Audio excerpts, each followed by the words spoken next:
was hard for me to get home with pushing a stroller and hauling bulky items from the store. Again, didn't have to ask her, she just did it to be nice. She knew all the right people, she was connected with the royal family, and they thought that she would, as they say in England, know the form. Diana went out of her way to be vague about exactly where she lived, where her hair was done, where she spent her weekends. She would answer things very non-committally and briefly. My job was primarily to find who the Prince of Wales was going to make his queen, who was going to be his wife. Prince Charles had said that 30 was a good age to get married, and he was about 28. So the picture at the time said, well, let's have a look at him, see what he's doing. After she'd been working for me for 4 or 5 months, I was tidying up at the end of the day, and I found a bank deposit slip, kind of just tucked under the skirt of the sofa, and I assumed it had fallen out of her handbag. The bank name was Coots & Company, which I knew from my job was the private bank for the Queen and the aristocracy. And at the bottom of the slip, it said Lady Diana Spencer. Slowly I used to get different girlfriends, and it was coming together, but never the one, until one day I spotted Diana at a polo match and was said that she was there as his guest. But I didn't know what she looked like, and I walked all around this field, polo field, and I saw this young girl, blonde girl, and she was wearing a D necklace, and I thought, that's got to be her. And I walked up to my camera, and she posed me like that. And I did 2 shots, only 2 shots, and I thought, that's her. That was in the July. In September, the first week in September, I go up to Scotland. There's a traditional Highland Games that the royal family attends called the Braemar Gathering. And I'm on my way to the Braemar Gathering, driving by the castle, and I see Charles and Diana by the riverbank. And I jumped out of my car. And there's a great story about the pictures, how she hid amongst the trees, but finally it was her. And we ran the story the next day. He's in love again, the prince, and we had this picture of Diana that I did at the polo, and she has all the qualities to be queen. One morning in September, when she'd been away in Scotland, she came bounding into my bedroom, said, Mrs. Robertson, I have something very important to tell you. And I sort of said, go right ahead, Diana, and I continued to blow my hair dry and, not paying much attention. And she said, no, Mrs. Robertson, I'd like your full attention. So I turned off the hairdryer, turned to face her, and she explained to me that when I went to work that morning, I would see reporters and photographers at the end of the mews. She went on to explain that they were waiting for her. I said, good heavens, Diana, what have you done? And she said she'd spent the weekend up at Balmoral. I thought, God, what's he running around with teenagers for? I thought, I can't believe it, because Prince Charles was coming up to 30. I think he was 30 then. In my position, you're going to marry somebody who perhaps one day is going to become queen. And you've got to choose somebody very carefully, I think, who could fulfill this particular role. Because people like you, perhaps, would expect quite a lot from somebody like that. I asked her if she thought there was any chance of a romance developing, because we all knew that Prince Charles was in, need of a wife. And she said no, with tremendous regret in her voice. No, I don't think so. After all, he's 31 and I'm only 19. I don't think he'd ever look at me seriously. Lady Diana's London flat laid siege by photographers. Their activities put an end to an uneventful lifestyle of flat sharing with 3 girls during the week and weekend retreats to stay with friends in the country in search of fresh air and exercise. Suddenly last September, the popular papers discovered she'd spent a weekend at Balmoral as the Prince's special guest, and unsuspecting, she'd allowed them to photograph her at the school with the sun behind her, wearing no slip. The Prince of Wales was in a difficult situation.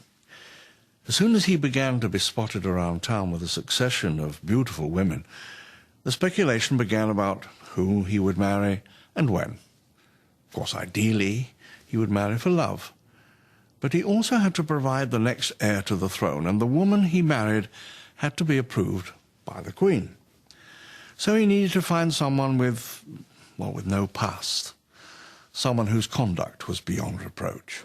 For a girl of 19, it was a difficult time, although perhaps a necessary demonstration of just how great are the pressures of living constantly in the public eye. Lady Diana. Lady Diana? We thought it was going to be announced on his 32nd birthday, but there wasn't, and he told reporters yesterday that it may be coming soon. Have you any comment to make about that? Lady Di. Lady Diana. No comment all round. Did you have a good weekend, though? It's work now, okay? She tried to carry on as best she could, and she did come to work most days. Occasionally she would call in the mornings and say, you know, she hoped I wouldn't mind, but she just could not walk out the front door and face the press. It was just too stressful. I would say, that's fine, I understand. I would call my office and say, I can't come to work today because Diana can't come to work. But of course they thought it was terribly exciting that my babysitter was dating their future king. Is there any possibility of any announcement of your marriage in the near future? Can you tell me? Can you tell me if there's any possibility? But I'm not going to say anything, so... Right, but Prince Charles did give us a hint himself. He said we wouldn't have to wait too long. Careful. She knew she had to be terribly careful and terribly discreet and you know, polite and cheerful all the time. Was he completely off beam when he said we wouldn't have to wait too long? No. A lot of pressure for an inexperienced 19-year-old. The announcement of the engagement in February 1981 finally put an end to years of speculation about who would get the job, as insiders at the palace put it somewhat unromantically. I think it was February 24th. I picked up the phone while I was making the beds, and it was a friend from London saying, Mary, it's Dina, your girl made it. And I mean, I just shrieked, I jumped for joy. I knew it meant that Diana had become engaged to Charles. And I just get chills thinking about it now. I was so happy for her because I knew this was, you know, what she wanted more than anything in the world. Can you take us back to when you first met? You remember when you first met? Yes, certainly can. It was 1977. Charles came to stay as a friend of my sister Sarah's for a shoot. We sort of met in a ploughed field. I understand that Prince Charles actually asked you for your daughter's hand. Yes, he did. Very nicely. And I'm amazed that she's been brave enough to take me on. He said, rather surprisingly, she agreed to marry me, he said. At what point did you decide that this was the right lady for you? I mean, well, gradually. I remember when Prince Charles announced his engagement, I sent him a telegram and saying, congratulations on your forthcoming marriage, or something like that. And he sent me one back and it said, thank you for your kind remarks. I hope you won't be made redundant. But of course, I was going to be made redundant. It just started, the Diana bandwagon. He's getting on a bit, isn't it? About time we got married. Well, I remember thinking what a very jolly and amusing and attractive 16-year-old she was. And having great fun and bouncy and full of life and everything. Why are you so pleased? Because I think she's just the right person for him. I don't know what you thought of me. Pretty amazing. It was clear she was madly in love with Charles. Her dream had come true, and at the time, of course, I thought it would be a fairy tale. do you find it a very daunting experience that yesterday you were a nanny looking after children, now you're about to marry the Prince of Wales, and one day you would, in all likelihood, be Queen? It's a tremendous change for someone, if I may say, of 19 to make all of a sudden, the transition. It is, but I've had a small run-up to it all in the last 6 months. And next to Prince Charles and I can't go wrong. He's there with me. I'm sure Diana will be a wonderful wife to Prince Charles and a wonderful mother to his children. And I suppose in love. Of course. Whatever in love means. When I wrote to her and congratulated on her marriage, I reminded her of our childhood conversation and said, well, you know, Diana, one thing's for sure, you're marrying the only person in the country from whom you can never be divorced, because she did have parents who were divorced, and she wanted to make it clear to me that she herself would never, ever consider getting married unless she was absolutely, really in love, and unless that person loved her. She absolutely and utterly adored this man. You have to remember that when she went into this relationship, she was not a woman of the world at all. She'd barely been out of Britain. She was a country girl. She was sweet and kind and old-fashioned. And so she was so happy to please him. And Lady Diana didn't disappoint those anxious to see her on her first public outing with her prince. His lady had well and truly arrived in a manner few of those present were likely to forget in a hurry. And the palace especially were unlikely to forget.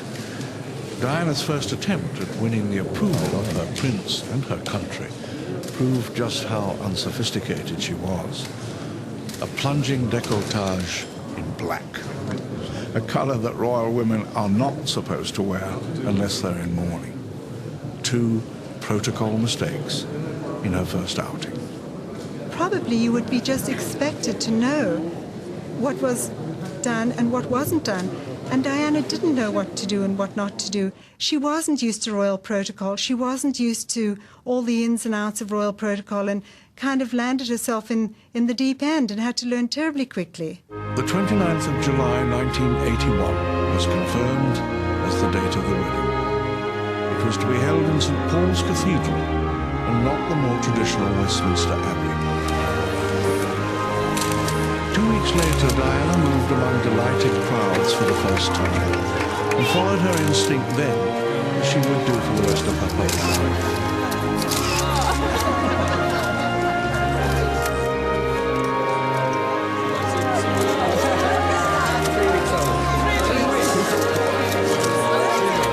Interest in Diana grew fast, and at a polo match a few days before the wedding, there was much sympathy when Shy Di, as the press called her, burst into tears in public. At the time, unwilling to believe that any cloud hung over the couple's horizon, everyone accepted Prince Charles's explanation of her behavior. It's not much fun, actually, when you're being surrounded by people with very long lenses, poking them from all directions, actually, the entire time. And I think all this adds up to a certain amount of strain each time. And it told, eventually. Hardly surprising. And so I would only hope that after we get married, it'll be a bit easier to come to a polo match without this kind of, intensity of interest. I think the vulnerability Diana displayed here and continued to show throughout her life was one of the main reasons why we loved her. She had problems, just like we did. But we were also beginning to experience her remarkable magnetic personality. I mean, we'd seen pictures of this young nanny with the children she looked after, and even in those pictures, she drew you in. It was a personal thing. You felt you knew her, you felt you understood her. You even felt you wanted to protect her. By this time, we were fascinated by Diana, and wedding fever had gripped the country.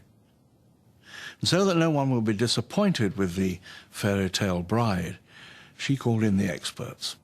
She wanted to look really good for her wedding. She wanted to know really what to do, how to do it, and how she should prepare for the makeup and for that day. And so what we did was we decided we would do an experimental makeup, which basically meant she showed me what she was doing, and then I made her up the way I thought we could work it out, pattern for a face for the day. One of the first things I really wanted to do was to get her away from the blue eye pencil, because I wanted her to wear brown eyeshadow, and occasionally I'd sort of go and do her makeup and then I'd sort of leave while she was getting dressed, and then she'd come down and start to giggle, and I said, "Oh, you haven't?" And she'd say, "I have," and she'd go like that and she'd put the blue eye pencil back on again.